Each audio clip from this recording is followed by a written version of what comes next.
Hi to all, welcome back to our channel. இன்னைக்கு நம்ம ஒரு மணி சேவிங் டிப்ஸ் வீடியோ தான் பார்க்க போறோம். இந்த வீடியோல ஒரு 10 விதமான சிம்பிள் அண்ட் ப்ராக்டிக்கல் வேல இருக்கக்கூடிய டிப்ஸை தான் உங்ககிட்ட ஷேர் பண்ணிக்க போறேன். இது எல்லாமே உங்களுடைய சேவிங்ஸ்க்கு ரொம்ப ரொம்ப ஹெல்ப்ஃபுல்லா இருக்கும். நம்மளுடைய சேவிங்ஸை சின்னதாவோ பெருசாவோ நம்ம தொடர்ந்து செய்யறோம் அப்படின்னா கண்டிப்பா அதுல ஒரு சக்சஸ் அப்படிங்கிறது கிடைக்கும். ஸோ சில நேரங்கள்ல நம்ம சேமிப்பு முயற்சி அப்படிங்கிறது பாதியிலேயே நின்று போகும், இல்லைன்னா வேற ஏதாவது ஒரு எமர்ஜென்சி விஷயம் வரும். அது பிரேக்கே ஆனாலும் நம்ம தொடர்ந்து திரும்பவும் நம்ம ரீஸ்டார்ட் பண்றது அப்படிங்கிறது ரொம்ப ரொம்ப முக்கியம். அப்படி நீங்க ஒருவேளை ஒரு பிரேக் டவுன்ல இருக்கீங்க அப்படின்னு சொன்னா நீங்க ரீஸ்டார்ட் பண்றதுக்கு கண்டிப்பா இந்த டிப்ஸ் வீடியோஸ் எல்லாமே உங்களுக்கு ஹெல்ப்ஃபுல்லா இருக்கும். ரீசெட் வந்து நம்ம பண்ணணும். ஒரு வருஷத்துக்கு ஒரு சேவிங்ஸை வந்து நம்ம ஃபாலோ பண்றோம் அப்படின்னா நெக்ஸ்ட் இயருக்கு அது இன்னும் எப்படியெல்லாம் இம்ப்ரூவ் பண்ணலாம்னு சொல்லிட்டு வேற என்னென்ன சேவிங்ஸ் மெத்தட் இருக்குன்னு நம்ம டெய்லி அப்டேட் பண்ணிக்கிட்டே இருந்தோம் அப்படின்னா தான் நம்மளுடைய பணம் அப்படிங்கிற ஒரு விஷயம் மல்டிபிள் ஆகும். லைக் நீங்க டெய்லி ஒரு 100 ரூபாய் சேவிங்ஸ் வந்து பண்ணிட்டு இருக்கீங்கன்னு வச்சுக்கோங்க. அதை எடுக்கிறீங்க, அந்த இயர்லி ஒன்ஸ் கொண்டு போய் ஏதாவது ஒரு ஜுவல்லோ இல்லைன்னா பாத்திரமோ இல்லைன்னா வேற ஏதாவது ஒரு இன்வெஸ்ட்மெண்ட்லயோ பண்றீங்க அப்படின்னா நெக்ஸ்ட் இயருக்கு எப்படி அதை 150 ஆக்குறது 200 ஆக்குறது அப்படிங்கிறது தான் உங்களுடைய சேவிங்ஸ்ல மல்டிபிள் பண்றது, உங்களுடைய சேவிங்ஸை இம்ப்ரூவ் பண்றதுக்கான ஒரு பெஸ்டான வே. இதை நீங்க இன்வெஸ்ட்மெண்ட் பர்பஸ்க்காக கொண்டு போகும்போது மட்டும்தான் உங்களுடைய பணம் அப்படிங்கிறது வளரும். இல்லை அப்படின்னா நீங்க அந்த 100 ரூபாயை தான் 10 வருஷத்துக்கும் தொடர்ந்து வந்து சேமிச்சுக்கிட்டே இருப்பீங்க. ஸோ ஒரு வருஷத்துக்கு ஒரு 50,000 சேர்க்குறீங்க அப்படின்னா அதே 50,000 தான் திரும்பவும் அடுத்த 5 வருஷத்துக்கும் சேமிச்சுக்கிட்டே இருப்பீங்க. இது ஒரு டெய்லி ஒரு ரொட்டீனா போகும்போது உங்களுடைய பணம் அப்படிங்கிறது மல்டிபிள் வந்து ஆகாது. ஸோ ஒவ்வொருக்கும் பிரேக் பாயிண்ட் வரும்போதும் அதை ரீஸ்டேட் பண்றதுக்கு இந்த சேவிங்ஸ் டிப்ஸ் எல்லாமே உங்களுக்கு ரொம்ப ரொம்ப ஹெல்ப்ஃபுல்லா இருக்கும். உங்களுடைய சம்பளம் எதுவா இருந்தாலும் சரி, 10,000மோ 50,000மோ, உங்களுடைய ஒரு நாள் சம்பளத்தையாவது சேமிக்கிறதுக்கு ஃபர்ஸ்ட் ஆஃப் ஆல் பிராக்டிஸ் ஆயிக்கோங்க. எக்ஸாம்பிளுக்கு நீங்க மாசம் ஒரு 17,000 சம்பாதிக்கிறீங்க அப்படின்னு வச்சுக்கலாம். ஸோ இது ஒரு 30 நாளுக்கு கால்குலேஷன் பண்ணீங்க அப்படின்னா ஒரு 570 ரூபாய் வரும். ஸோ ஒரு மாசத்துக்கு மினிமம் ஒரு 570 ரூபாய் உங்களுடைய ஒரு நாள் உழைப்பையாவது நம்ம சேர்த்து வச்சிருக்கணும் அப்படிங்கிற ஒரு தாட்குள்ள கொண்டு வாங்க. ஒரு மாசமும் சம்பளம் வாங்கினீங்க அப்படின்னா 29 நாட்களை நான் என் வீட்டு செலவுக்காக நான் ஏற்படுத்திக்கிறேன், ஒரு நாள் சம்பளத்தை நான் எனக்காக என்னுடைய ஃபியூச்சருக்காக சேவிங்ஸா நான் கொண்டு போறேன் அப்படின்னு சொல்லிட்டு அந்த ஒரு 570 ரூபாயை சேவிங்ஸாவோ இல்ல இன்வெஸ்ட்மெண்ட்டாவோ பண்ணலாம். இப்போ இதுக்கு ரெண்டுக்கும் என்னங்க வித்தியாசம் அப்படின்னு கேட்கலாம். சேவிங்ஸ் வந்து நான் ஒரு பேங்க் அக்கௌண்ட்ல கொண்டு போய் போடுறேன், அதுல ஒரு மாசமான அந்த 500 ரூபாய்க்கு 1 ரூபாய் வட்டி வருதுன்னா கூட எனக்கு வந்து அது சேவிங்ஸ் தானே, இது எப்படி இன்வெஸ்ட்மெண்ட் ஆகும் அப்படின்னு சொல்லலாம். எஸ், சேவிங்ஸ் தான். சேவிங் அக்கௌண்ட்டை ஓபன் பண்ணி நீங்க பேங்க்ல வந்து டெபாசிட் வந்து பண்ண போறீங்க. அதே ஒரு 500 ரூபாயை நீங்க மாசமானா ஒரு எஃப்டியாவோ ஆர்டியாவோ போட்டீங்க அப்படின்னா அது ஒரு சின்ன இன்வெஸ்ட்மெண்ட்டா உங்களுக்கு கால்குலேட் ஆகும். சேவிங்ஸை பொறுத்த வரைக்கும் நீங்க சேவ் பண்ணுவீங்க, அந்த சேவ் பண்ற பணம் அப்படியே சேவிங்ஸா மட்டுமே இருக்கும். 500 எடுத்து வைக்கிறீங்க அப்படின்னா நெக்ஸ்ட் மந்த் வரைக்குமே அது 500ஆவே இருக்கும்.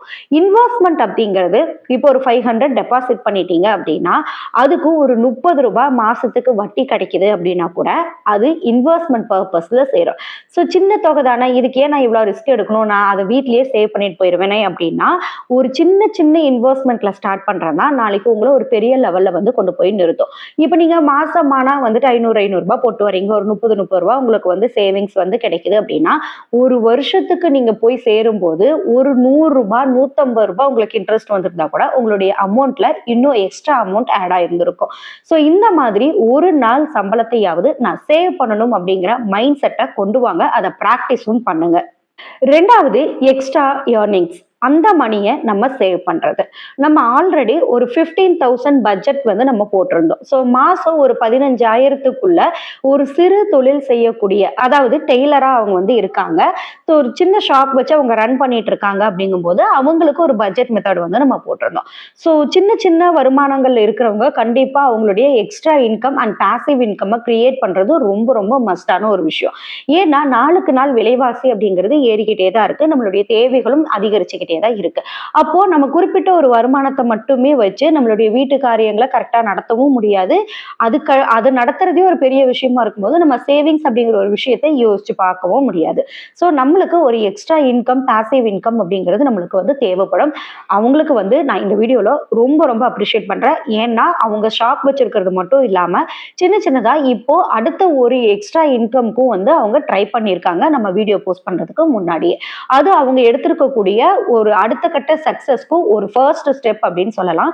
அவங்க ஒரு ஆரி கிளாஸஸ் வந்து ஸ்டார்ட் பண்ணியிருக்காங்க. ஆரி ஒர்க்கும் அவங்க வந்து பண்ணி கொடுத்துட்டு இருக்காங்க. ஸோ ஃபங்க்ஷன் டைம்ல எல்லாம் அவங்களுக்கு எக்ஸ்ட்ரா மணி கிடைக்கும் அப்படிங்கிறத மென்ஷன் வந்து பண்ணியிருந்தாங்க. ஸோ இந்த விஷயத்த நீங்க என்ன பண்ணலாம் அப்படின்னா 2 போர்ஷனா வந்து பிரிக்கலாம். நீங்க ஒரு சாரி பிசினஸ் பண்ணிட்டு இருக்கீங்க அப்படின்னா உங்களுக்கு கிடைக்கக்கூடிய ஒரு ப்ராஃபிட், நீங்க ஒரு ₹100 ஒரு சாரிக்கு ப்ராஃபிட் வச்சு விற்கிறீங்கன்னு வச்சுக்கலாம். ஸோ ஒரு ₹100 உங்களுக்கு கிடைக்குது அப்படின்னா ₹50 உங்களுடைய சேவிங்ஸ்க்காக எடுத்துட்டு போங்க. இன்னொரு ₹50 உங்களுடைய பிசினஸை க்ரோத் பண்றதுக்காக எடுத்துட்டு போங்க. அந்த ₹50 கிடைச்சது அப்படின்னா அதை வேற எந்த விதத்துல அதே பிசினஸ்ல இன்வெஸ்ட்மெண்ட் வந்து பண்ணலாம். டெய்லியும் ஒரு ₹50 ஒரு சாரிக்கும் நீங்க எடுத்து வச்சுட்டு வரீங்க அப்படின்னா நீங்க 10 சாரி எடுத்து இந்த மாசம் வந்து பிசினஸ் பண்ணும்போது நெக்ஸ்ட் மந்த் பிசினஸ் பண்ணும்போது ஒரு 15 சாரி ஒரு 20 சாரி அப்படின்னு உங்களுடைய பிசினஸை நீங்க க்ரோத் பண்ணலாம். ஸோ அடிஷ்னலா வேற ஏதாவது கிட்ஸ் வேர் கொண்டு வர்றது அப்படிங்கிற மாதிரி உங்க பிசினஸை டெவலப் பண்றதுக்கு என்னென்ன ஆக்டிவிட்டிஸ் எல்லாம் பண்ண முடியுமோ அது எல்லாத்தையுமே அந்த பார்ட் ஆஃப் அமௌண்ட்ல இருந்து நீங்க எடுத்து பண்ணலாம். இன்னொரு 50% ஆஃப் அமௌண்ட் ₹50 அப்படிங்கறத ஒரு இன்வெஸ்ட்மெண்ட்டுக்காக கொடுப்பாங்க. ஒரு தனி அக்கௌண்ட் வந்து கிரியேட் பண்ணுங்க. ஸோ அந்த அக்கௌண்ட்ல இந்த பிசினஸ் மூலியமா வரக்கூடிய அமௌண்ட்டை எல்லாத்தையுமே சேவிங்ஸ் பர்பஸ்க்காக கொண்டு போய் வைங்க.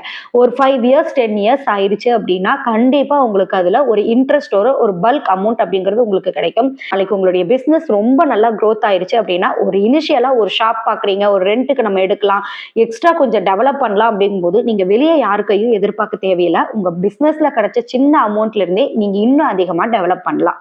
சேமிப்பு வந்து பண்ணணும்னு நினைக்கிற எல்லாருமே கண்டிப்பா ஃபாலோ பண்ண வேண்டிய தேர்ட் ரூல் என்ன அப்படின்னா மினிமம் ஒரு நாளைக்கு நான் ₹20 சேமிக்கணும் அப்படிங்கிற ஒரு மைண்ட் செட் வந்து வச்சுக்கோங்க.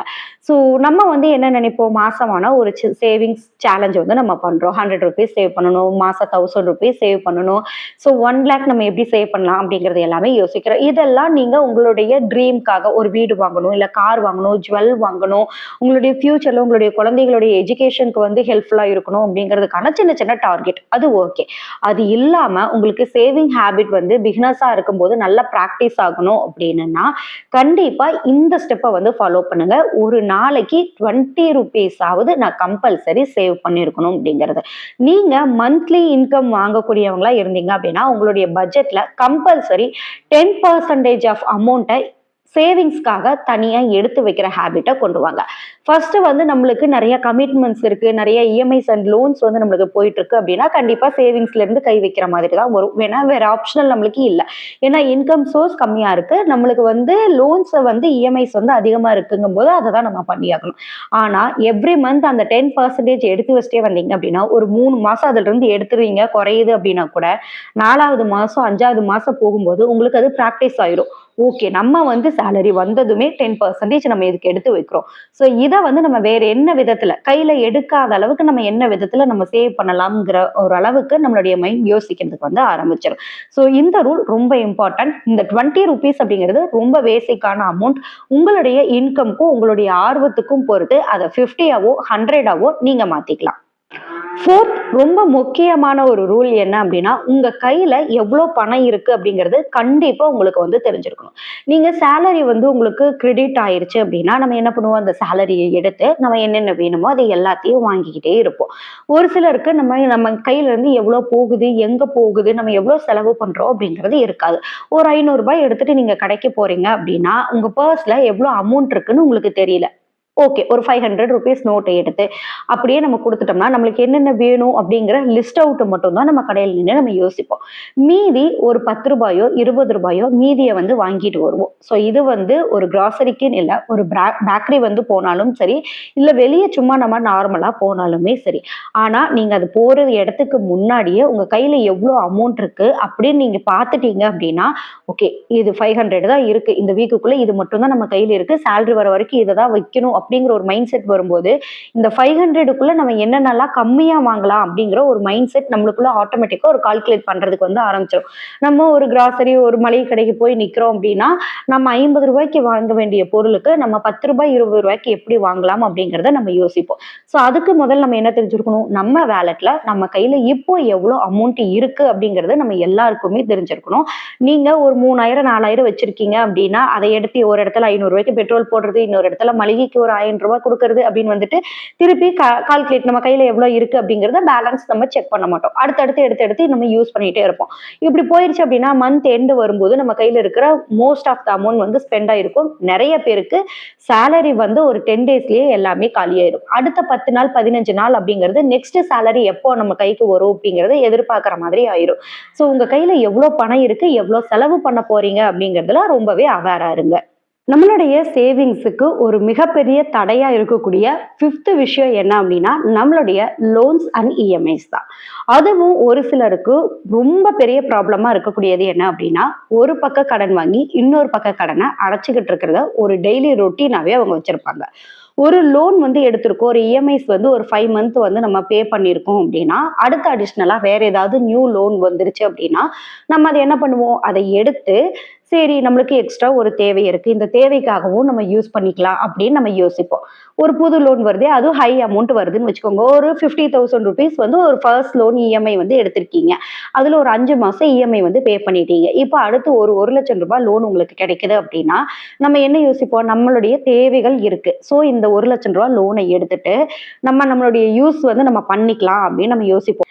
அந்த இடத்துல நம்மளுக்கு வந்து யோசிக்கக்கூடிய ஒரு விஷயம் என்னன்னா இந்த 2 இஎம்ஐயும் நம்மளால பே பண்ண முடியுமா அப்படிங்கறத நம்ம யோசிப்போம். ஸோ ஒரு புதுசா லோன் எடுத்துட்டோம் அப்படின்னா இந்த 50,000க்கான இஎம்ஐயும் பே பண்ணணும், இந்த புதுசா வரக்கூடிய 1 லேக்குக்கான இஎம்ஐயும் நம்ம பே பண்ணணும். அப்ப நம்மளால பே பண்ண முடியாது. இப்ப நம்மளுக்கு அவசர தேவை இருக்கு, பணமும் இருக்கு. இப்ப நம்ம இது என்ன பண்ணலாம், இந்த ₹1,00,000 லோனை எடுத்து நம்மளுடைய தேவைக்கு யூஸ் பண்ணிட்டு மீதி இருக்கிறத இந்த 50,000 லோனை நம்ம க்ளோஸ் பண்ணிடுவோம். அதுக்கு பதிலா ஒரே இடத்துல ஒரே பேமெண்டா வந்து நம்ம மாசம் மாசம் பண்ணிக்கலாம் அப்படின்னு சொல்லிட்டு ஒரே கல்ல 2 மாங்காங்கிற மாதிரி யோசிப்போம். இதுல ஒரு மிகப்பெரிய மிடில் கிளாஸ்க்கு இருக்கக்கூடிய ட்ராப் வந்து இதுதான். இதுல நம்ம சிக்கிட்டே இருக்கிறோம். ஒரு பக்கம் லோன் வாங்குறது, இன்னொரு பக்கம் கட்டுறது, அதுக்கு அடுத்தது வேற லோன் வாங்குறது, அதுக்கு அடுத்தது இன்னொரு பக்கம் கட்டுறது அப்படிங்கிற மாதிரி ஒரு ரொட்டீன் சர்க்கிள்லயே வந்து நம்ம சிக்கிட்டு இருக்கோம். இதுல மிகப்பெரிய மைனஸ் என்ன அப்படின்னா நம்ம யோசிக்கிறதே இல்லை. இப்ப இந்த 50,000க்கு நம்ம வட்டி கட்டுவோம். நம்ம ப்ரீ க்ளோஸ் பண்ணினாலுமே இன்ட்ரெஸ்டோட சேர்த்து தான் நம்ம கட்ட போறோம். ஸோ அந்த இன்ட்ரெஸ்ட் வேஸ்ட். செகண்டரி, இந்த புது லோன் என்ன பண்ணுவீங்க, இது 5 மந்த்ஸ் கட்டிட்டீங்க, இன்னும் ஒரு 13 மாசமோ 2 வருஷம் லோன் எடுத்திருந்தீங்க அப்படின்னா இன்னொரு 14 மாசம் 13 மாசம் அப்படிங்கிற மாதிரி இருக்குன்னு வச்சுக்கலாம். அப்போ இப்ப இது எடுத்த லோன் என்ன ஆகும், அதை விட இன்னும் எக்ஸ்ட்ரா ஆகும். இங்க 13 மாசம் கட்ட வேண்டியது இருந்துச்சுன்னா இங்க 20 மாசம் 24 மாசம் கட்டுற மாதிரி இருக்கும். அப்போ உங்களுடைய இயர் எக்ஸ்டன் ஆகும். ரெண்டாவது, லோனுடைய இன்ட்ரெஸ்ட் ரேட்டும் உங்களுக்கு அதிகமாகும். ஸோ இந்த 50,000க்கான இன்ட்ரெஸ்ட்டை மறுபடியும் நீங்க திருப்பி இந்த 1,00,000 லோன்ல இருந்து கட்டிட்டே இருக்கிற மாதிரி இருக்கும். ஸோ உங்களுடைய இன்ட்ரெஸ்ட் ரேட் ஹை ஆகும், உங்களுடைய டென்யூர் வந்து ஹை ஆகும். ஸோ இது வந்து இன்னும் கொஞ்சம் சீக்கிரமா முடிஞ்சிருக்கும். ஆனா இது வந்து இன்னும் எக்ஸ்ட்ரா வந்து இழுத்துக்கிட்டே போயிட்டு இருக்கும். இப்போ நீங்க என்ன பண்ணுவீங்க, இந்த ரொட்டீன் ப்ராக்டிஸ் ஆயிடுச்சு அப்படின்னா இப்ப இந்த ₹1,00,000 லோனை ஒரு 6 மாசம் 7 மாசம் கட்டிட்டீங்க அப்படின்னா வேற ஒரு புது லோன் வரும்போது மறுபடியும் இதை எடுத்து இதை க்ளோஸ் பண்ணலாம்னு நம்மளுக்கு தோணும். ஸோ இந்த மாதிரி ஒரு ரொட்டீன்ல போயிட்டே இருந்தீங்கன்னா உங்களுடைய பணத்தை சேமிக்கவே முடியாது. திரும்ப திரும்ப நீங்க கடன்ல தான் மாட்டிக்குவீங்க. ஒரு லோன் வந்து எடுத்து க்ளோஸ் பண்ற வரைக்கும் கண்டிப்பா அடுத்த லோன் எடுக்கக்கூடாது அப்படிங்கிறதுல ஃபிக்ஸட் மைண்டா வந்து இருங்க. அது ரொம்ப ரொம்ப ஒரு தப்பான ஒரு விஷயம்.